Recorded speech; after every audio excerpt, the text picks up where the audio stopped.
दोस्तों, जैसा कि आप देख रहे हैं, हम आपके लिए लाए हैं संविधान के महत्वपूर्ण अनुच्छेद। ठीक है दोस्तों, संविधान के महत्वपूर्ण अनुच्छेद लाए हैं और भी 80 से 80, 1 से 80 तक के अनुच्छेद, उससे ज़्यादा ही हैं। आप वो इसको ध्यान से देखिए। ठीक है दोस्तों, और इसके बाद जो है दोस्तों, यह है आपका भारतीय संविधान के अनुच्छेद और अक्सर पूछे जाने वाले प्रश्न। इसमें ज़्यादातर पूछे जाने वाले प्रश्न होते हैं। 1 से 80 से ऊपर एक इसमें है अनुच्छेद, और इसको ध्यान से देखिए, बार बार एग्जाम में पूछे जाते हैं। भारत का संविधान।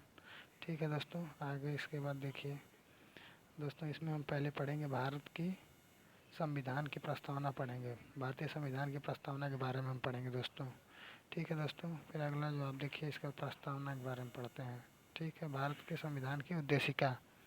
ठीक है दोस्तों, इसमें लिखा है, हम भारत के लोग भारत को एक संपूर्ण प्रभुत्व संपन्न।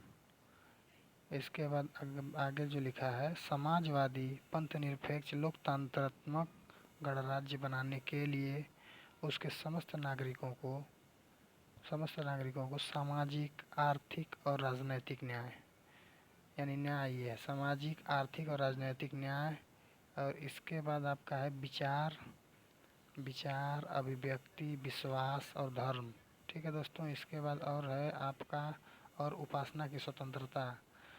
इसके बाद है प्रतिष्ठा और अवसर की समता प्राप्त करने के लिए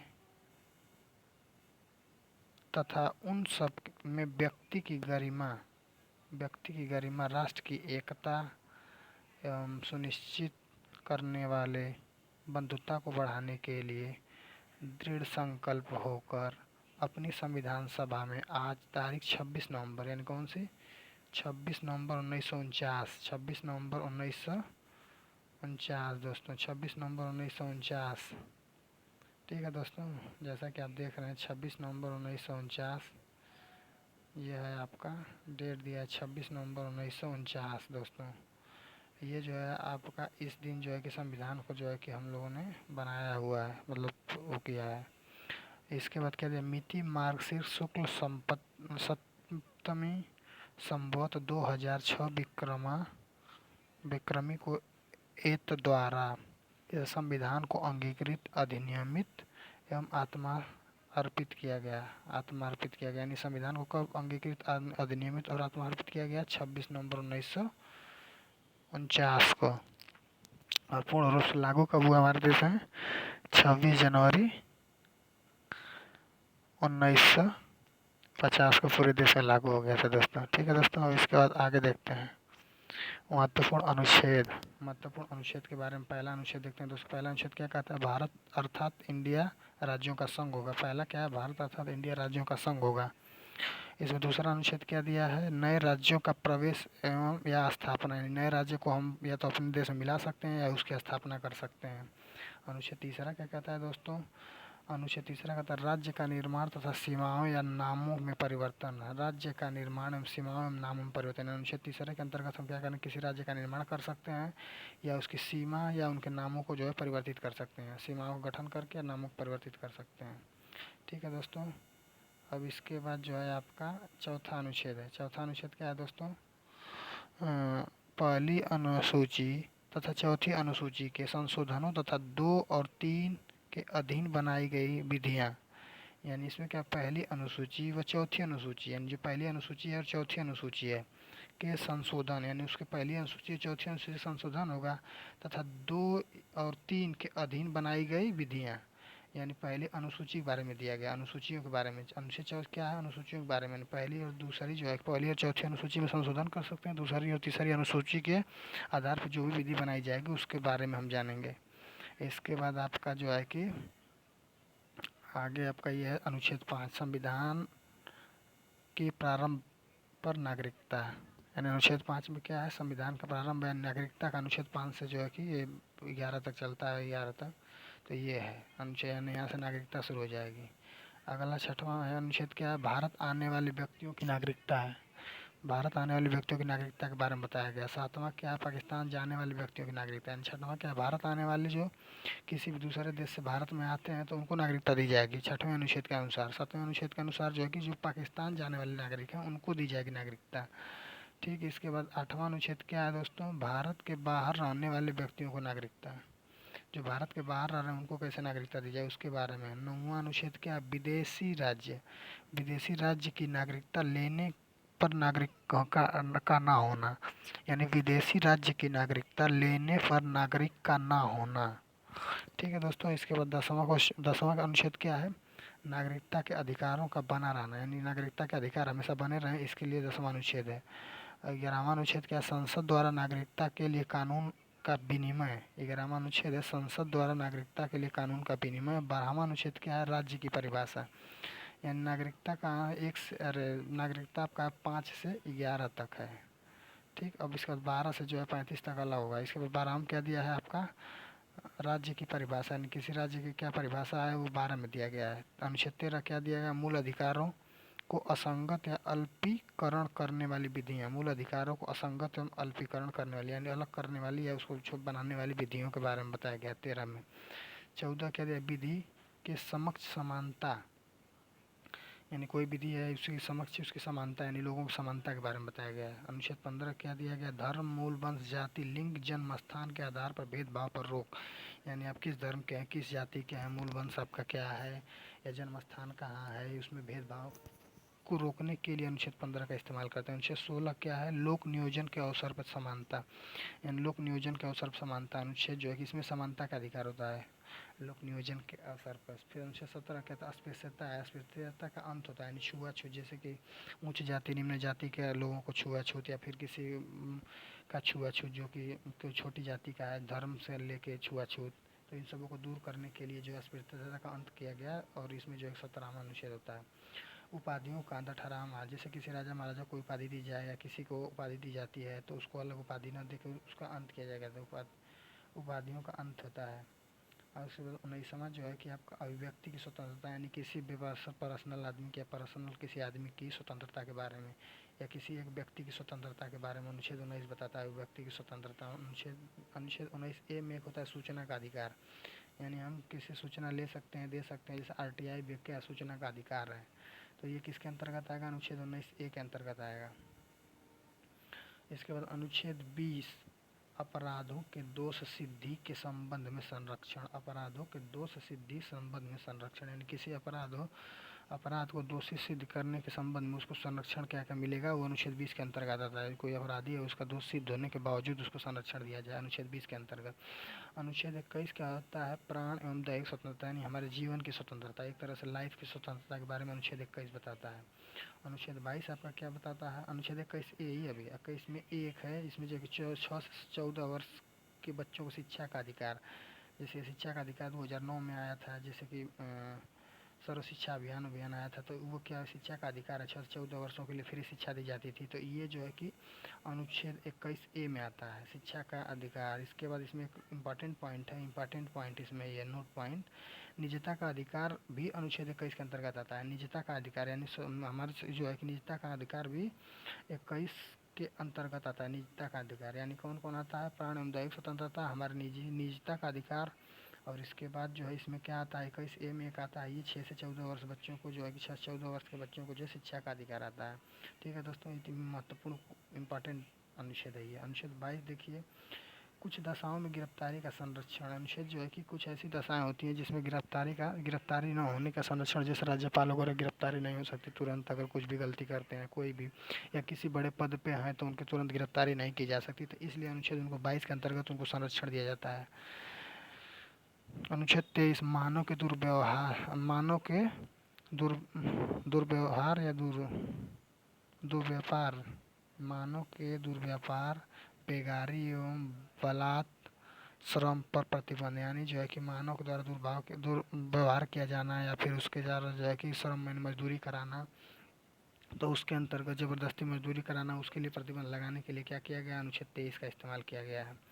इसके बाद अनुच्छेद 24 क्या है, अनुच्छेद 24 है आपका, अनुच्छेद 24 है 14 वर्ष से कम आयु के बच्चों को कारखाने या किसी खतरनाक उद्योग में काम नहीं कराया जा सकता। अनुच्छेद 24 के अंतर्गत क्या है, किसी भी बच्चे की जिसकी उम्र 14 वर्ष से कम है उसको हम किसी कारखाने में या अपने घर में या कहीं भी जाए कि होटल में वगैरह में, कहीं ढाबे वगैरह पे कहीं उसे काम नहीं करा सकते, उसे ज़बरदस्ती उसे काम ही नहीं कराना है।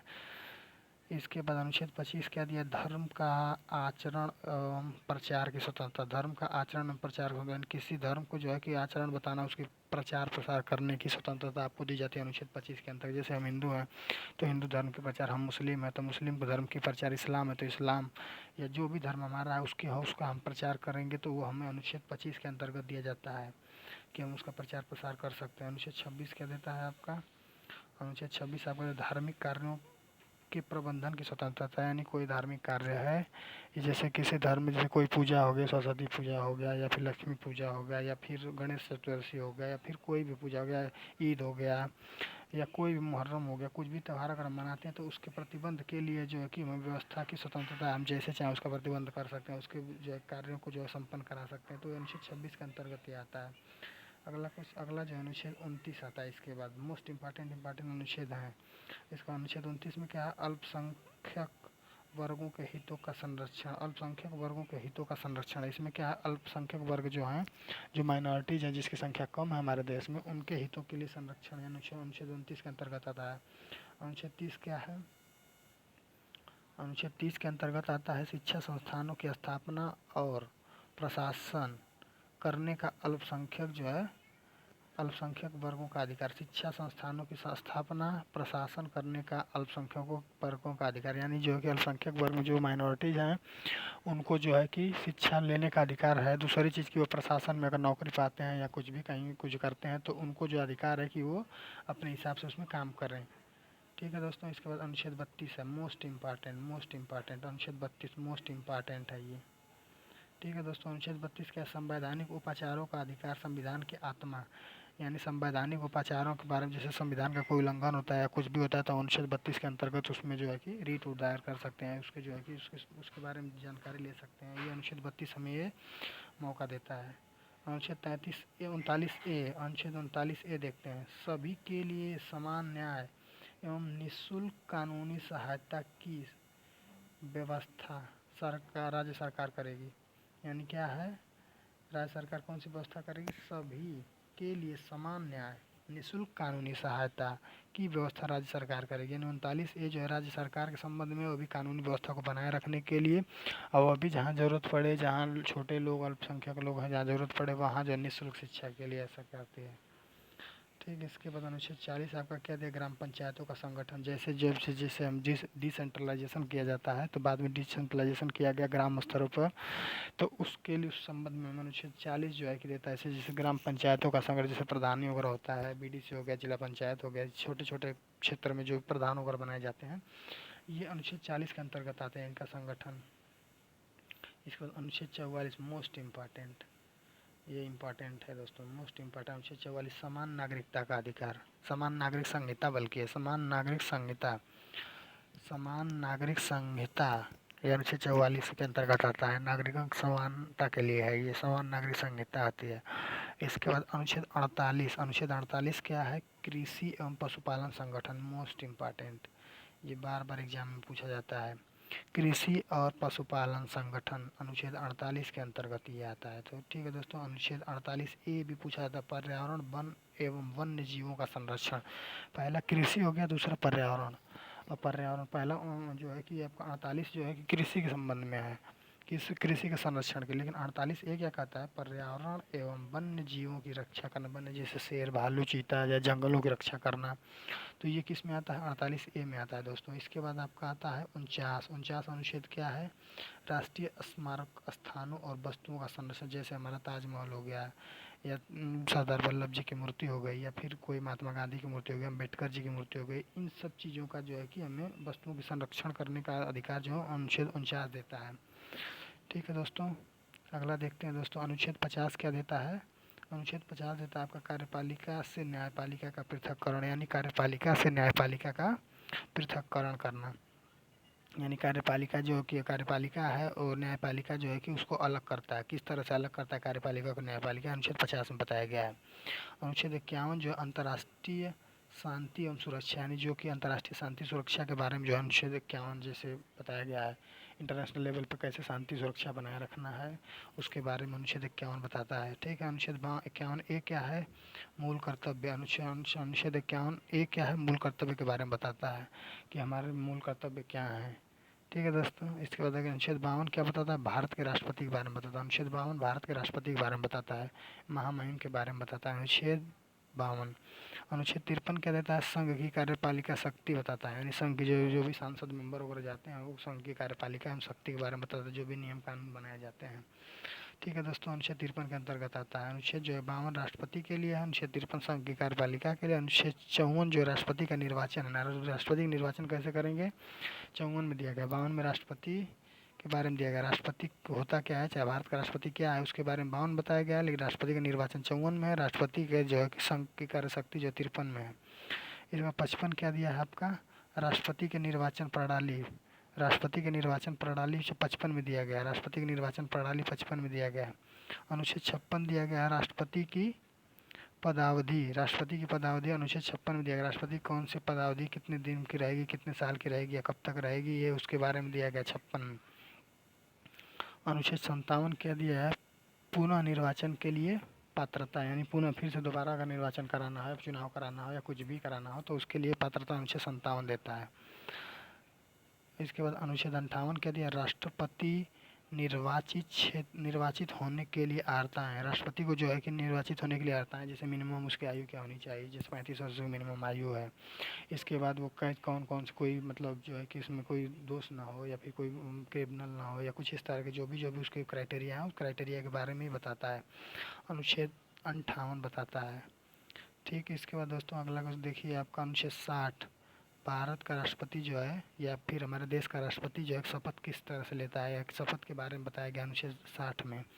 अनुच्छेद 61 क्या दिया गया है, राष्ट्रपति पर महाभियोग चलाने की प्रक्रिया, यानी राष्ट्रपति को हटाने की प्रक्रिया जो है कि राष्ट्रपति को कैसे हटाया जा सकता है उसके बारे में जो है कि बताया गया अनुच्छेद 61 में। अनुच्छेद 61 के द्वारा जो है राष्ट्रपति को जो है कि अनुच्छेद 52 में राष्ट्रपति, भारत का राष्ट्रपति क्या है, अनुच्छेद 54 में जो है कि राष्ट्रपति का जो है कि निर्वाचन कैसे होता है। अनुच्छेद 61 में क्या है, भारत पर महाभियोग बनाने की प्रक्रिया, यानी भारत के राष्ट्रपति पर महाभियोग चलाने के। अब इसके बाद 63 में दिया भारत का उपराष्ट्रपति, यानी जहाँ 52 में दिया राष्ट्रपति 63 में दिया उपराष्ट्रपति सीधे सीधे। इसके बाद क्या दिया, 64 में उपराष्ट्रपति राज्यसभा का पदेन अधिकारी होता है, यानी पदेन सभापति होता है, यानी सर्वोसर्वा होता है वो।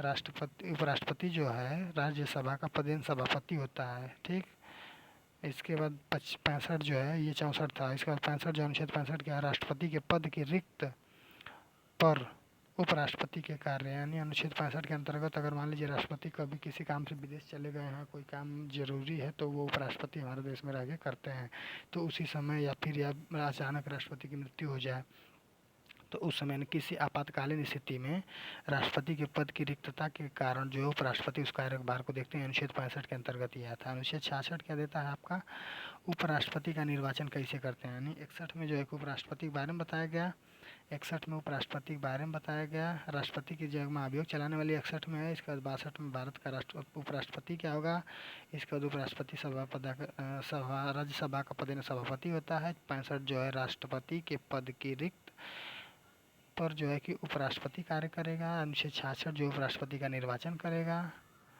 अनुच्छेद 66 उपराष्ट्रपति का निर्वाचन। 67 जो है उपराष्ट्रपति का पदावधि बता देगा कितने साल तक ये रहेंगे अपने कार्यभार संभालेंगे। अनुच्छेद 68 जो है उपराष्ट्रपति के पद की रिक्त पद भरने के लिए निर्वाचन, यानी उपराष्ट्रपति का जो है पद भरने के लिए क्या करना पड़ेगा वो अनुच्छेद 68 बताता है। अनुच्छेद 68 बताएगा राष्ट्रपति के उपराष्ट्रपति के जो है कि पद की रिक्तता को भरने के लिए कैसे निर्वाचन कराया जाए। इसके बाद जो है अनुच्छेद 69 उपराष्ट्रपति की शपथ है, उपराष्ट्रपति शपथ लेगा तो अनुच्छेद 69 के अंतर्गत लेगा, राष्ट्रपति के सामने लेता है।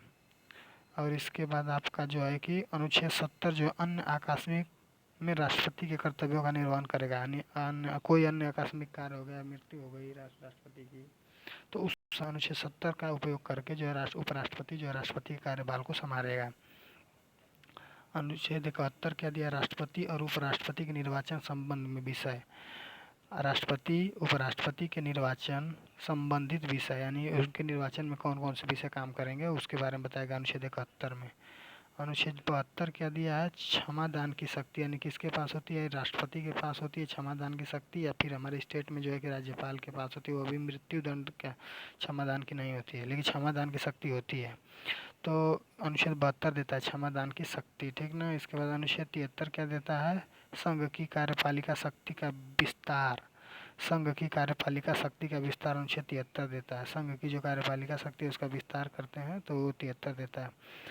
अनुच्छेद 74 राष्ट्रपति को सलाह देने के लिए मंत्रिपरिषद। अनुच्छेद 74 क्या दिया, राष्ट्रपति को सलाह देने के लिए मंत्रिपरिषद, यानी राष्ट्रपति को सलाह देने के लिए जैसे पीएमओ होता है, तो ये एक मंत्रिपरिषद है जिसका हेड पीएम होता है। तो पीएम जो है अपने मंत्रियों को लेके एक संगठन करता है, उसको बोलते हैं मंत्रिपरिषद है, जो कि राष्ट्रपति के सलाह देने के लिए होते हैं ये सब। इसके बाद जो है कि मंत्रियों के बारे में उपबंध जो है 75 में दिया गया, अनुच्छेद 75 मंत्रियों के बारे में उपबंध। इसके बाद अनुच्छेद 76 क्या दिया, भारत के महान न्यायवादी के बारे में दिया गया है, भारत का महान न्यायवादी के बारे में। अनुच्छेद 76 है, भारत के महान न्यायवादी के बारे में दिया गया है।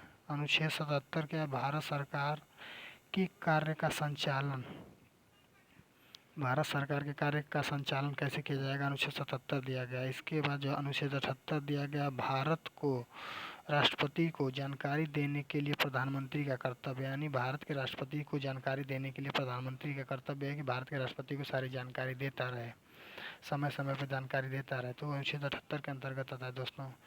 इसके बाद अनुच्छेद 79 जो है आपका संसद का गठन है। अनुच्छेद 79 संसद का गठन कैसे करेंगे, जिसका हेड जो पीएम होता है, तो उस हिसाब से अनुच्छेद 79 आता है उसके अंतर्गत। अनुच्छेद 80 में क्या आता है, राज्यसभा की संरचना कैसी होगी, राज्यसभा में कितने लोग मेंबर रहेंगे, क्या रहेगा सिस्टम, उसका बनाने के लिए अनुच्छेद 80 का काम होता है, उसके अंतर्गत आता है। अनुच्छेद 81 क्या होता है, लोकसभा की संरचना। अनुच्छेद 80 जो है राज्यसभा की है और ये लोकसभा की है 81, ठीक। इसके बाद जो है 83 संसद के सदनों की अवधि कितने समय तक रहेगी या क्या रहेगी, कितना अवधि तक चलेगा संसद, ये जो है 83 के अंतर्गत आता है। 84 जो अनुच्छेद, इसके अंतर्गत संसद के सदस्यों के लिए अर्हता, यानी संसद के जो सदस्य हैं उनकी क्या अर्हता है, क्या योग्यता है, संसद के सदस्यों की योग्यता अनुच्छेद 84 के अंतर्गत आता है।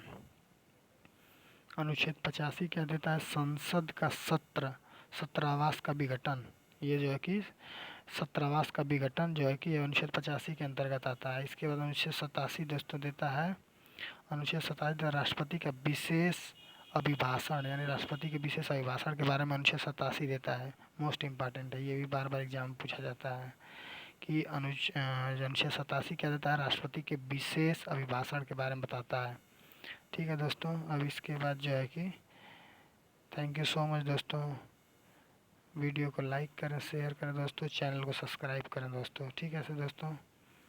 इसके बाद थंबनेल दबा के इसको लाइक करें, थंबनेल दबा के इसको लाइक करें दोस्तों, शेयर करें,